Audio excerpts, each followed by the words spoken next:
Well, welcome everybody. Today is the first lecture where I'm going to be covering the material that you'll need to learn for all of your upcoming quizzes and tests and so forth. So this first chapter is going to cover some of the basic ideas of anatomy. So let's go ahead and get started. You have the same PowerPoint available to you on Canvas. So I would encourage you to, if you want, print it out, maybe 6 to a page so you don't print out a lot of stuff, or you can just download it to your computer and have it available. Anyway, you have copies of all of these, and of course you're welcome to watch this video as often as you like. All right, so introduction to anatomy. All right, in anatomy, we're going to be focusing in on the structures of the human body. This is not to be confused with another related science known as physiology. Notice that I put this term in red. Any term that you see in red is one that I will hold you responsible for. That means if I use it in a question, you should know what I'm talking about. You should know the definition of it. You should be able to use this term in your answers as well. So physiology is a study of the function of organisms. I'm going to be focusing in on what is it, what are the parts called, where do you locate it, those sorts of things. Physiology is the related science of how does it carry out the functions. So it's going to involve a lot more chemistry, and I'm going to stay away from physiology as much as possible. Sometimes I have to touch on it just a little bit to make sure you understand what the function is, like what it's supposed to do and where you find it. But most of this would be covered in Anatomy 10B, which hopefully you'll be taking next semester. All right, the study of anatomy is carried out in two ways. We divide it into a microscopic study and a macroscopic study. So these prefixes, micro and macro, refer to things that are too small to see with the unaided eye and those which you can see with the unaided eye. So the macroscopic study of anatomy is often referred to as gross anatomy, which doesn't mean yucky anatomy, but means, again, larger structures that you can easily see with your eyes. Microscopic anatomy includes the scientific field known as cytology, which is the study of cells and the structures within cells. So this prefix cyte, whenever you see this, you should think of cells, and ology is just a root that you'll see over and over again, meaning the study of. Histology is the study of tissues. So all tissues are made up of multiple cell types. And in this class, we will be covering both cytology and histology. Gross anatomy can be approached in a couple of ways. Some people take a regional approach, like you could say, you know, what are all of the different structures found in the head region or in the thoracic region? And sometimes we will take that approach, especially when we look at cavities. Surface anatomy is when you look at the body from a superficial or surface point of view. This might be more important if you're doing things like physical therapy, massage, something like this, where you are addressing a particular area, especially when you're looking at muscles. You can see and palpate muscles. And of course, there's other structures you can palpate as well. We will be following mostly the systemic approach to gross anatomy, meaning we'll be grouping organs into different systems, like the respiratory system or the cardiac system, and so forth. So that's going to be our major approach once we get to gross anatomy. Why are we emphasizing the study of gross anatomy? Well, for one thing, if you understand anatomy, you can look for changes in anatomy. Some changes are typical and predictable, and some of them are signs of disease or other types of disorders. Embryology is the study of the development of the embryo, okay? And the embryo is formed after it, in our case, after the fusion of egg and sperm. And the study of embryological development was really big in, say, the 40s, 50s, 60s, where they would look, you know, on day one, what does this thing look like? On day two, what does it look like? What's happening? Okay, but it's not a field that is currently probably being worked on a lot. Okay, development is sort of a broader look at this whole idea of what changes happen over time. And it's not just of the embryo, but the study of development, you can look from the embryo all the way through the aging process. So what kinds of normal, typical changes do we see in the human body? Pathology is the study of abnormal changes. So a pathologist is somebody who would look at a tissue that has been removed, hopefully from a person who's still alive, to make sure there's no dangerous changes in the tissue nor abnormal changes. It could also be somebody who studies the body and the tissues after death. So if you're trying to determine a cause of death, that would be something else a pathologist could do. Gross anatomy will also give you the information that you need for surgery. So obviously, if you're going to be cutting into the human body, you got to know what's supposed to be there. And also to interpret the different images that you'll see of the body. So radiography is going to allow you to study the body by making images. So some of you might be interested in the field of rad tech, and you might be interested in taking images of the body, and we'll talk about those a little bit more, but you have to be able to interpret what you see on those images. Okay, so when we consider the body as a whole, we can look at different levels of organization. So we can start off with an atomic study, like what are the different atoms found in the body. You put those atoms together to make molecules. You put the molecules together to make more complex, larger molecules that can interact. And those molecules are found within individual structures called cells. Many cells are put together on the tissue level, and then many tissues are put together on the organ level. So beginning with the atoms and what makes up atoms, this is a chemical level. So the atoms are the smallest units of matter. So anything that's smaller than an atom or makes up an atom is considered subatomic, and those are parts of matter. Okay, the atoms themselves are organized into molecules. So if you think about it, hopefully you know some examples of atoms and molecules. So atoms would be things that you see on the periodic table, sorry.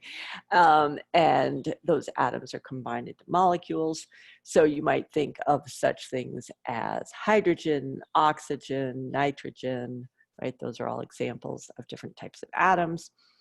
And simple molecules might be something like water, which is H2O, or you could go with something a little bit more complicated.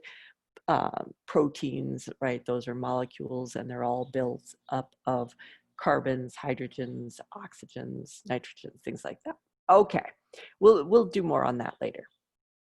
Moving up to the next level of organization, we get the level of cell. Cells are the smallest living units that we've identified. And if you look within a cell, you're going to see little organs called organelles, and those carry out specific functions. So in our body, we have organs like hearts and livers, and they carry out certain functions.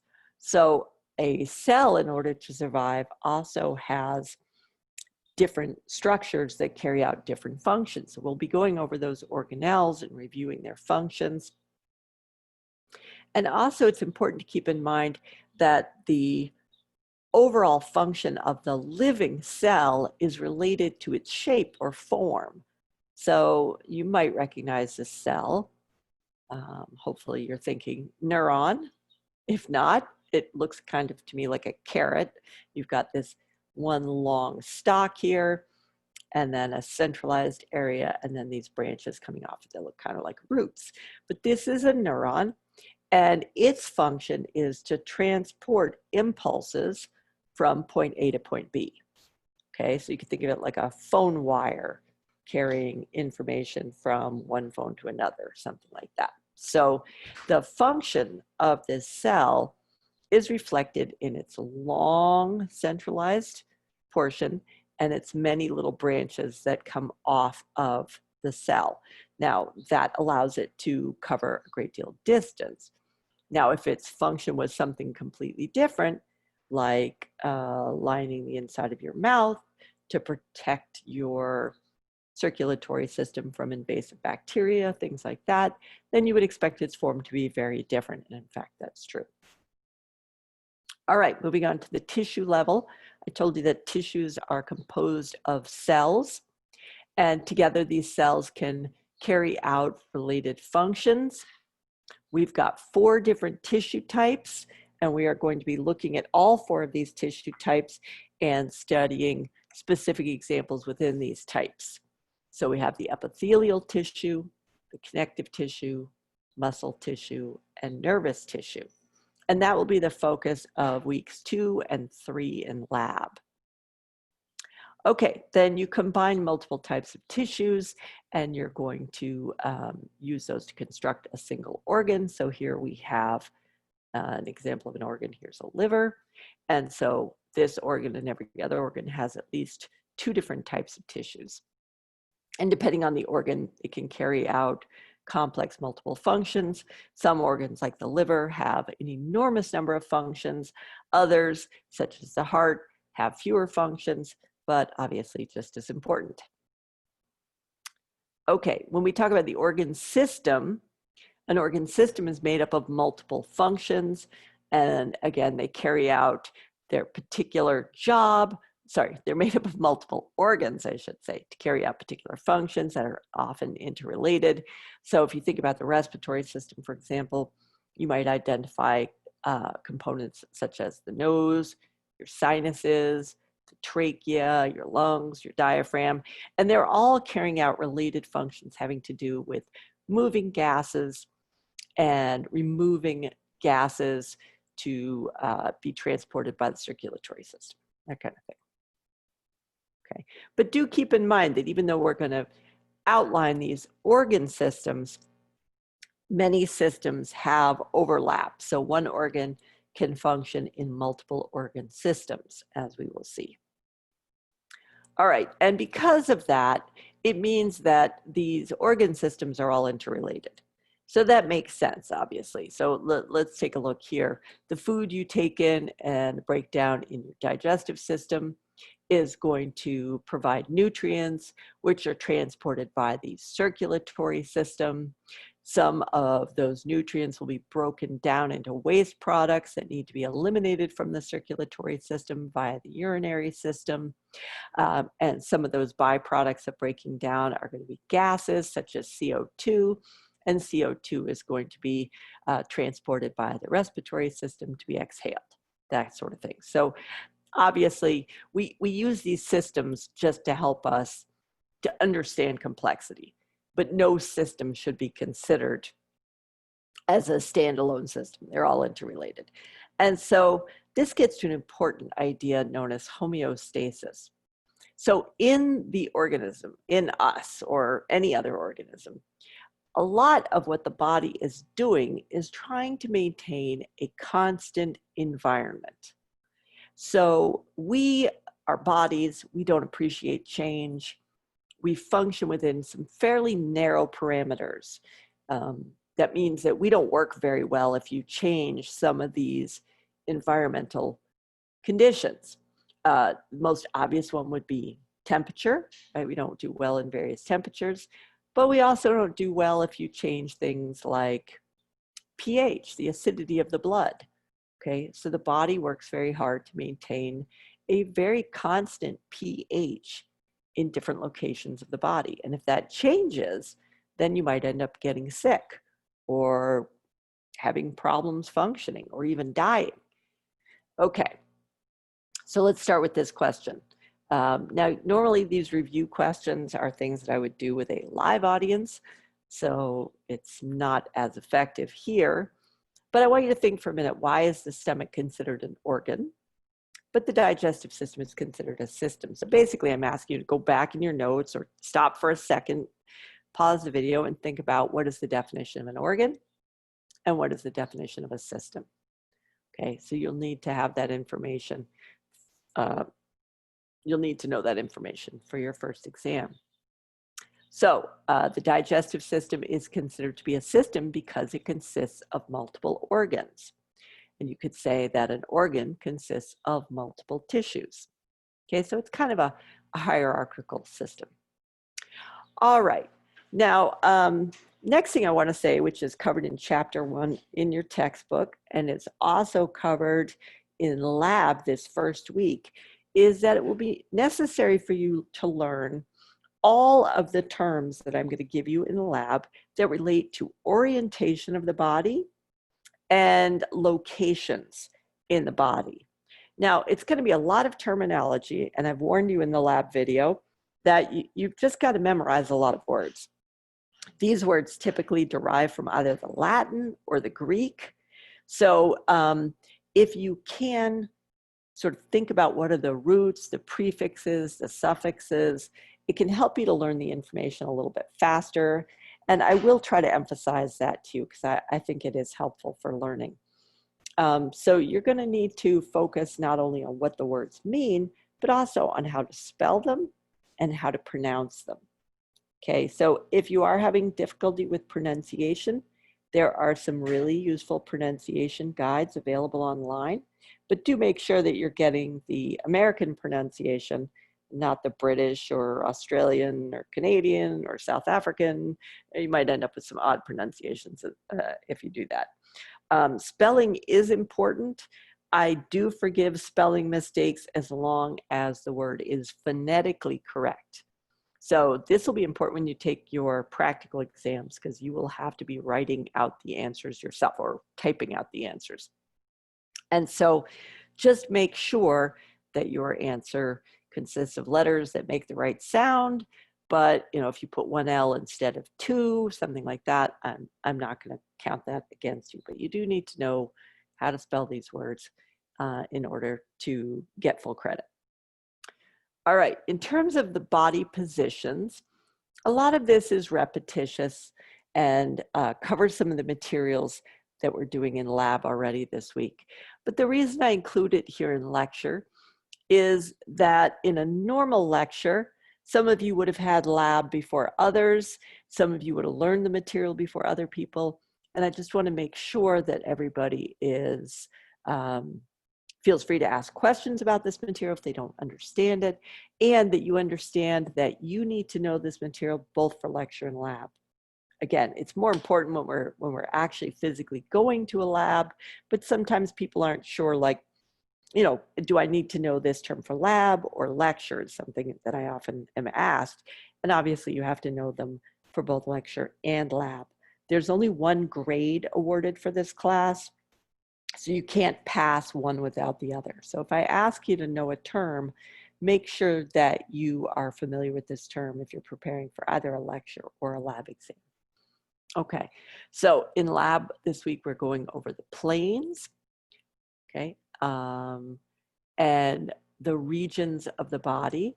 You'll have a list that I'm going to post on Canvas of the regional terms. If you see a diagram like this, you'll notice, for example, this arrow here pointing to the palm of this gentleman's hand. There are 3 terms associated with it. It says palma or palm, palmar. Okay, palmar, the word in parentheses, that is the regional term. Those are the terms you need to know. Patellar, crural, femoral, pubic, inguinal, okay? These other terms are descriptors, either in kind of a Latin base or in common language. So like, see, it indicates the whole hand. It says manual. That's the term you need to know. Manus, okay, that's more the Latin derivation. I'm not going to hold you responsible for that. But the other term, hand, just helps you to identify the region.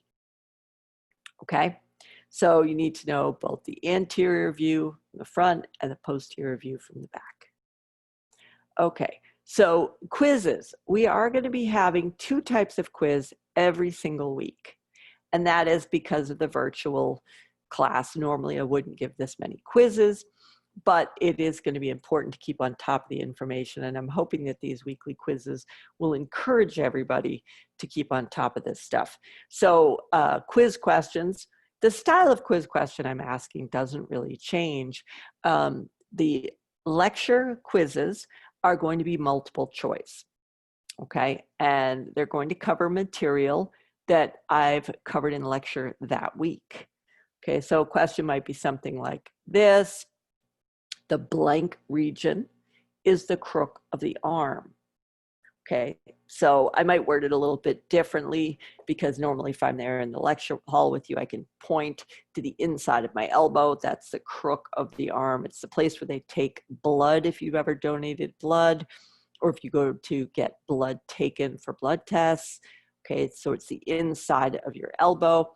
And then I'm offering you 4 different possibilities: popliteal, antebrachial, patellar, and antecubital.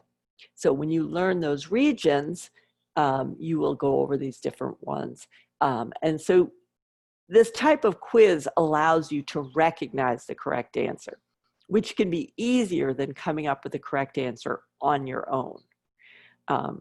So this is recognition based. So the quizzes shouldn't be terribly difficult, but obviously you'll do a lot better on them if you've studied ahead of time.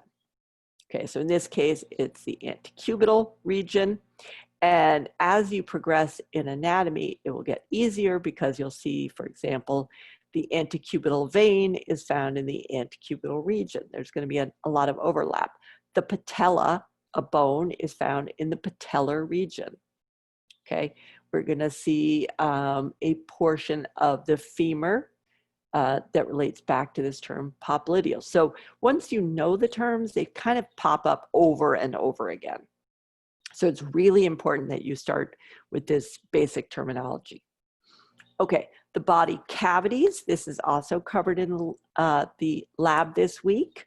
We have the thoracic, abdominopelvic, which divides into abdominal and pelvic regions. Okay, then I could ask you questions such as, what divides the abdominal cavity from the pelvic cavity? Okay, and if you look carefully and if you pay attention in the lab, you're going to see there is no physical divider, that these 2 cavities are described based on bony landmarks. Okay, I could also ask you questions such as, what is the diaphragm? Okay, the diaphragm, you can see here, this is a muscle that divides, it's like a muscular wall or septum that divides the thoracic cavity from the abdominopelvic cavity. Okay, so you're going to be taking a lot of information these first weeks, but just keep on top of this terminology and it will get better. Okay, so we can see these same cavities from the front. This shows us the thoracic cavity above, and then we can subdivide that. Now, this term often confuses people, the mediastinum. Okay, the mediastinum, I can think about it almost mathematically. If you take the entire area here called the thoracic cavity, and you remove from your equation the left and right pleural cavities, okay, these are the areas that contain the lungs. This portion that remains of the thoracic cavity is right here in the center. This is the mediastinum. Okay, so the mediastinum is this whole central area. And notice in here, it's color-coded in yellow, that extends to all the way around the heart. So that means that the pericardium here that contains the heart is within the mediastinum. So the mediastinum is that whole central area. So again, if you think about it like a math problem, the left pleural cavity plus the mediastinum plus the right pleural cavity equals the thoracic cavity. Okay, so these pleural cavities, as I've mentioned, contain the lungs. So here's another root for you, pleur or pleur, and that is always going to refer to the lungs. It's going to have something to do with the lungs. Okay. Now, the serous membranes. This is a concept that we touch on a lot, but it can be really confusing. So if you think of the serous membranes as two very thin layers of tissue that are found lining the ventral cavities. So the ventral cavities, and we'll go over this in lab, the ventral cavities are the thoracic cavity and the abdominopelvic cavity. So in these areas, you have these two thin layers. Okay, so by thin, think about the thickness of a balloon. Okay, very, very thin. It looks to me, when we've done dissections, it looks kind of like saran wrap, that clear plastic wrap you use in your kitchen. Okay, it's transparent, it's thin, it's pretty delicate. All right, so if you imagine, for example, taking your fist and pushing it into a balloon. It'd have to be a fairly soft balloon, but bear with me. Okay, there would be two layers looking from the outside. One layer would be touching your fist. It would be in direct contact with your fist. Then there'd be space, and then there'd be the outside of the balloon here. Okay, so two layers of membrane, an outside and an inside. Distance between the two, and one layer in direct contact with here, your fist. Okay, it's the same idea. Okay, this space between the two layers is not just filled with air, it's actually got a small amount of this liquid called serous fluid. Okay, so the space, notice this serous space, has serous fluid in it. Now, what is serous fluid? Well, think about it as like a lubricant.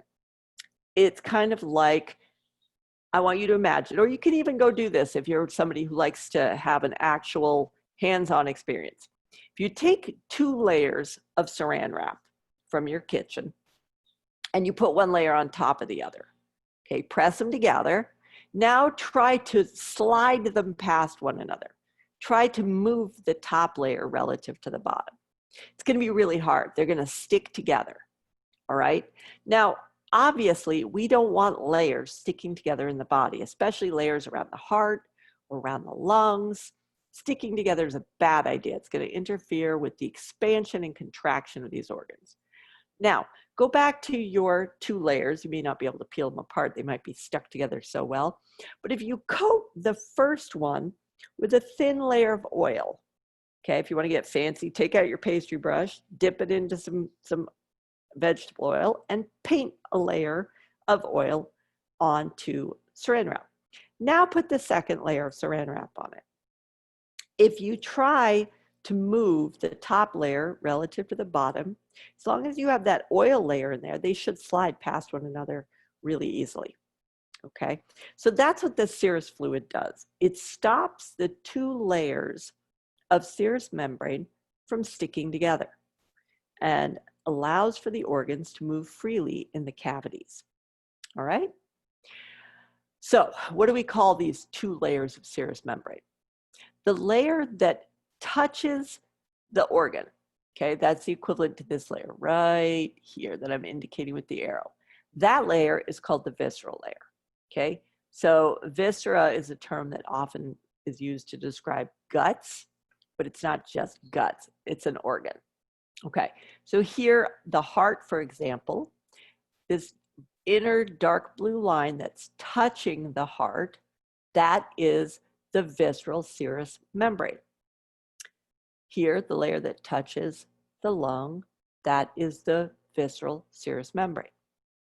There's a second layer, the outer layer, like the outer layer of this balloon, but it lines the cavity. Okay, so remember I said that the lungs are found in the pleural cavities. That means that this pleural cavity is lined with the parietal serous membrane. Okay, so the lung has both a visceral and a parietal serous membrane. Go back and listen to this again if I've lost you. All right, there are three locations for these serous membranes. So we're going to give three names to describe these areas. Okay, the two serous membranes that are associated with the heart. Okay, peri means around, and card, pericardium refers to the heart. So go back to my heart here. I've got one layer that sits on the heart. I told you that that was called the visceral layer. Because it's sitting not on just any organ, but it's sitting on the heart, it's called the visceral pericardium. Okay, and so look closely at this diagram and you'll see it's labeled visceral pericardium. All right, then we have a certain amount of space with our serous fluid shown in light blue. And then we have a second layer that lines the cavity. Okay, and that is referred to as the parietal pericardium. Okay, so we've already labeled these two here, the visceral pericardium and the parietal pericardium. Move down to the lungs, or over to the lungs, I should say. The layer that touches the lung is the visceral pleura. The layer that lines the pleural cavity is the parietal pleura. You need both the name parietal and the name pleura to correctly identify this layer right here. Okay? Parietal tells me it lines the cavity. Pleura tells me it's the cavity associated with the lung. And then the third location where we find the serous membranes is the abdominal pelvic cavity. Remember, that's another type of ventral body cavity. All right, there's a lot going on in here. We'll get into more details later when we cover the digestive system. But for right now, you should know that the serous membranes of the abdominal pelvic cavity are called the peritoneum. So you have one serous membrane on the organ. So let's look close here. This right here is a cross section through your small intestine. Okay, because this plane is what kind of plane? If you've done your lab work, hopefully, or maybe you're going back and reviewing now that you know it, you would know that we're looking at a mid-sagittal plane. Okay, it's been cut right down the middle. You can tell that because of the way the vertebrae look. Okay, so here's a little cross section through your small intestine. There is a layer of serous membrane touching that organ. And that's going to be called what? Think about it for a second. You need two words. One to describe what cavity we're talking about, and one to describe which of the two serous membranes we're talking about. Since it's touching an organ, it's visceral.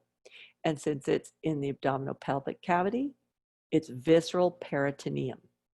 Okay, so if I pointed right here and asked you to identify this outermost blue line that you see here, that is the visceral peritoneum.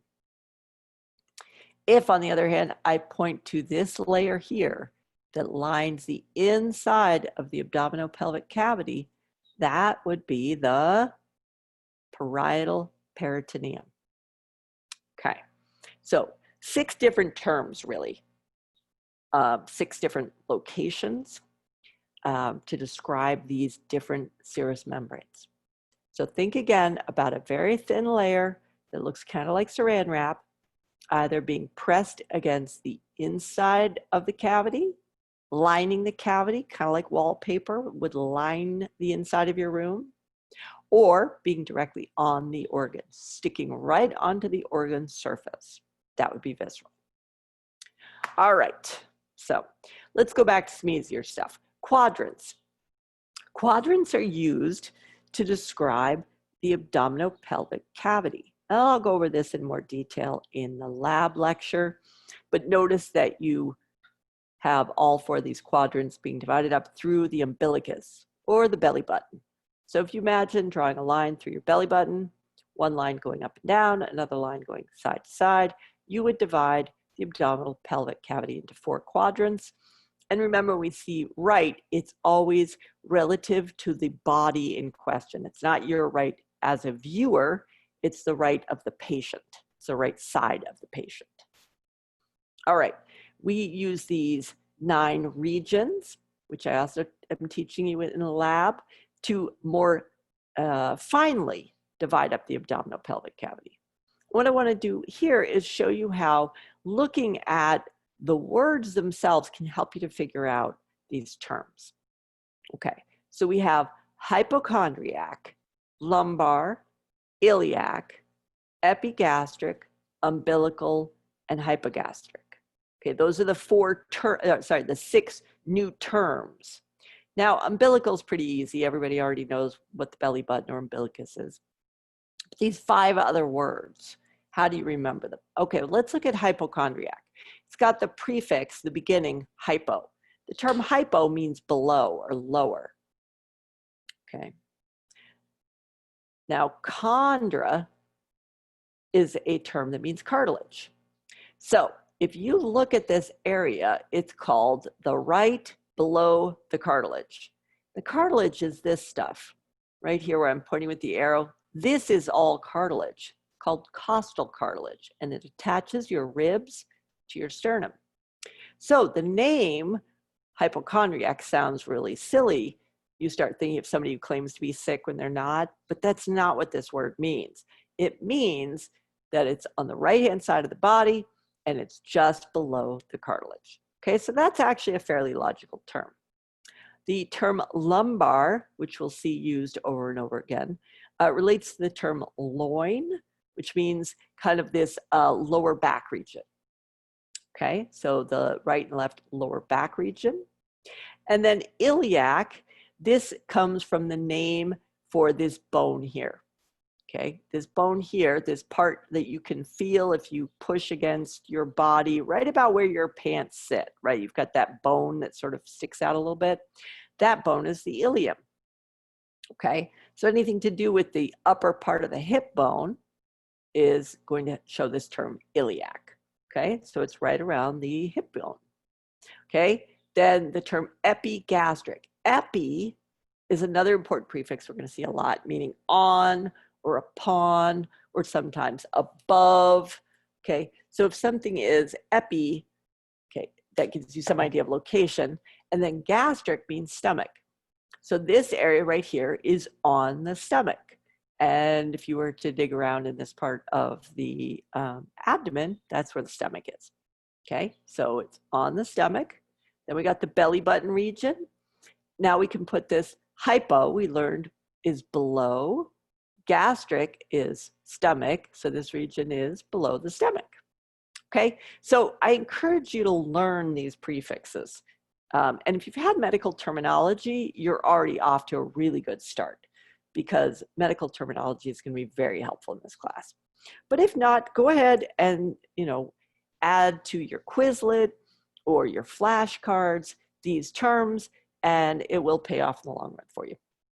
All right, orientation terms, we're going over all this in lab, so you can just review them here, but you should be familiar with these. Again, a review question. Okay, I could ask you to fill in the blank like this. The calcaneal region, okay, that's your heel, is blank to the crural region. The crural region refers to your shin or the front of your lower leg. Actually, sometimes it's used for the whole lower leg, but we're going to focus on it mostly from the front or anterior view. So what it's looking for is one of these previous terms here. These orientation terms help to relate how you find one thing relative to another thing. Okay, and in anatomy, you use those orientation terms the same way you would use terms like up and down, left and right, front and back. Okay, so the calcaneal region, your heel, is blank to the crural region. You would use a term like distal or inferior. Okay, more on that in lab. Okay, now the last thing I want to talk about in this lecture and what's covered at the end of chapter 1 is imaging. I know some of you are interested in imaging and planning on going into careers in imaging, and I said that this is one of the reasons to study gross anatomy is so that you can interpret images. All right, the one we're most familiar with is an X-ray, shown here on the left-hand side of the screen, and an X-ray is created when high energy beams penetrate through the body and they give us contrast. So the soft parts of the body, like here's the back of your neck, that's just muscle and skin and the connective tissues. okay? It's relatively easy for the X-ray to penetrate, and so that area will appear quite dark on an X-ray. On the other hand, the denser parts of the body, okay, are going to show as a lighter color. So this part of the skull, we're going to learn this is the temporal bone. This is very, very thick or dense. So it's harder for the X-rays to penetrate, and so it shows up on an X-ray as lighter. So X-rays are great for showing density contrast, and that means they're mostly used for looking at bones, okay, or teeth. Everybody gets their teeth X-rayed, that kind of thing. Okay, but X-rays are dangerous, and you want to minimize exposure to X-rays, although, you know, with imaging technology, most of us, you know, pretty commonly have X-rays. They have decreased the amount of radiation you're exposed to over time, because we do know that a lot of radiation can make you pretty sick or even cause cancers. All right, on the right-hand side, we have an image that was produced by ultrasound.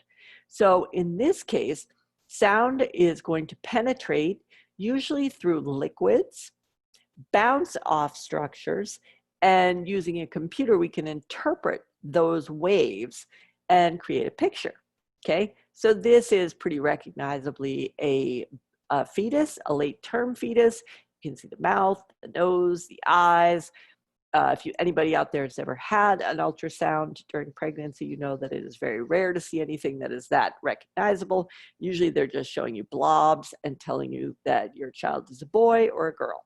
But anyway, it's a non-dangerous technique. There's no danger that I'm aware of or I've ever heard of to the developing fetus or embryo using ultrasound. And ultrasound is used for other things as well. It allows them, for example, to detect gallstones in your body. It can be used for that or other things, kidney stones, stuff like that. All right, now here we see more sophisticated use of computers. On the left, we see CT, called computed tomography, where you are using a computer to take slices through the body, and these images are created by X-ray technology.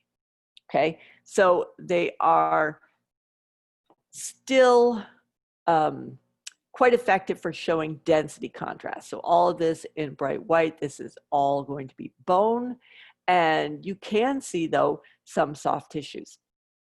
And you can go up and down through the body. The computer allows you to assemble these little slices and see density changes through the body. On the right-hand side is really an extraordinary image. This is created in an MRI, which is a machine that uses the energy from magnets to create an image. So if you've ever had an MRI, you lay in this big tube and it makes a ton of noise. It clanks and bangs. It's kind of, I've had one before, it's a little bit freaky. But again, the computer allows you to look through slices of the body. You can go up and down through the body, and it gives you tremendous views of soft tissues. So you can see this is the brain. So right now I could ask you, what section is this? So think about if you go directly through the skull. So these are the lenses. These are the eyeballs. Here we've got the optic nerve. So if you just draw a plane right through the eyes from the front to the back of the head, okay, and what kind of plane would that be? Okay, that is a transverse plane. All right, so we have a transverse plane image here with X-rays, and we have a transverse plane here with magnets. Okay, so this one's especially good for showing soft tissues, but it's a very expensive technology. MRIs are really expensive. CTs are a little less expensive, but you are going to be exposed to more X-ray radiation, and they don't work for everything. They show certain things, but not other things.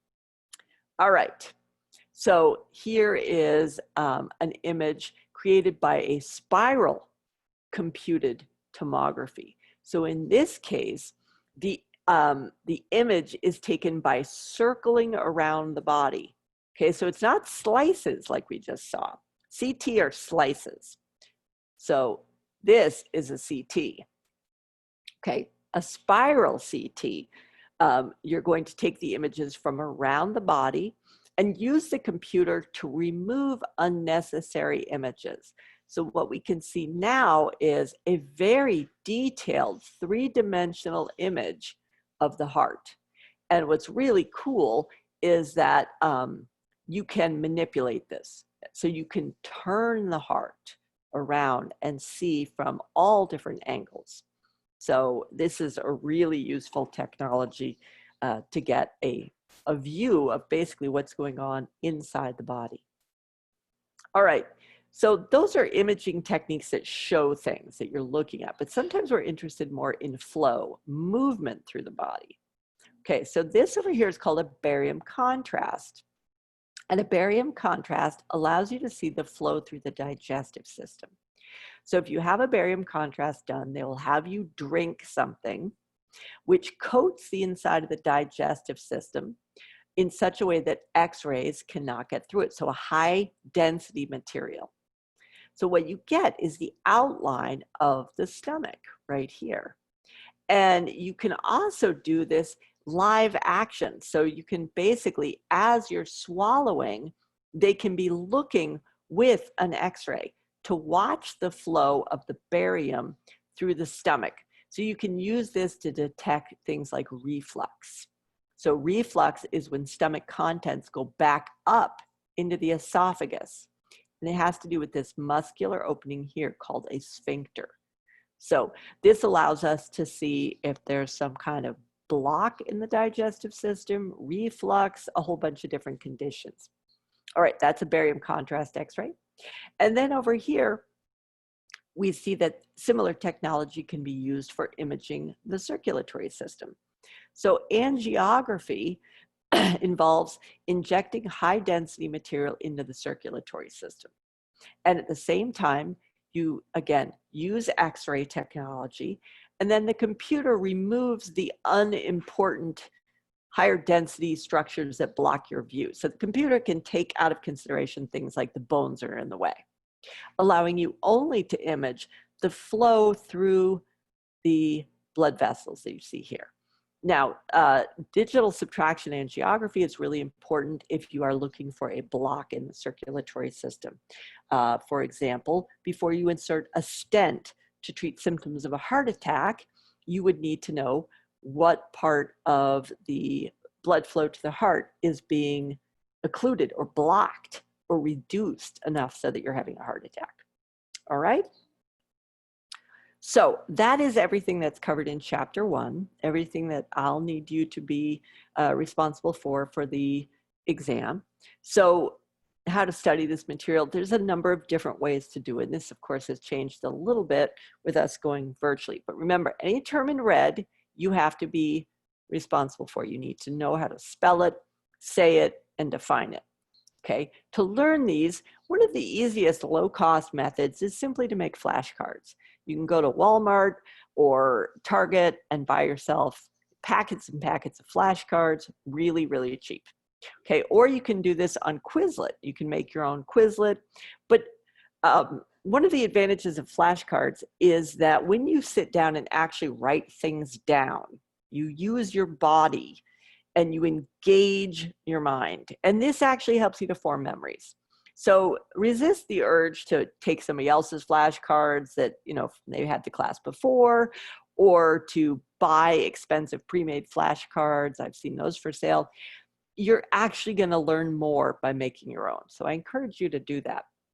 You can organize a study group. Obviously, this is much harder right now, but you do have access to the people who are enrolled in your class. And I'm going to try and find ways to connect you up together, but I really encourage you to try and work together as much as possible while still observing social distancing. I know this is hard. Okay, in terms of tutoring, we've got, we don't have an SI or a student instructor this semester, but we do have an instructor, a tutor that can work with you, and I'll be telling you more about that. And then use your time wisely. It's not lab time, but use your time wisely and try to study sort of every single day in small chunks of time. You would be better off studying 20 minutes 3 times a day than 1 hour once a day. And you'd be better off studying 1 hour once a day than 7 hours on one single day. Okay, so you are going to be more successful at forming memories that you can recall for an exam by doing a little bit constantly. All right? And then your first quiz is going to be held not next class, because that's not how we're doing things in a virtual world, but at the end of the week. All right, so if you go back to your syllabus or you go online and look at the syllabus, you're going to see that every single week, starting 8 a.m. on Friday, you will have open for you both a lab quiz and a lecture quiz. Okay, and those will close 11:59 p.m. on Saturday. So give yourself some time, take one, then go study, and then take the other one. Okay, your first quiz is going to cover the syllabus. That means that your second quiz is going to study this material. So the second lecture quiz you take will include this first introductory chapter. All right, so that's it for today. Thank you for giving me your time and watching this video. Please let me know if you have any questions, and please go on ConferZoom, make appointments to meet with me during my office hours and ask me questions there. I look forward to meeting you in ConferZoom office hours and seeing you next time we get together in person. Okay, take care. Bye-bye.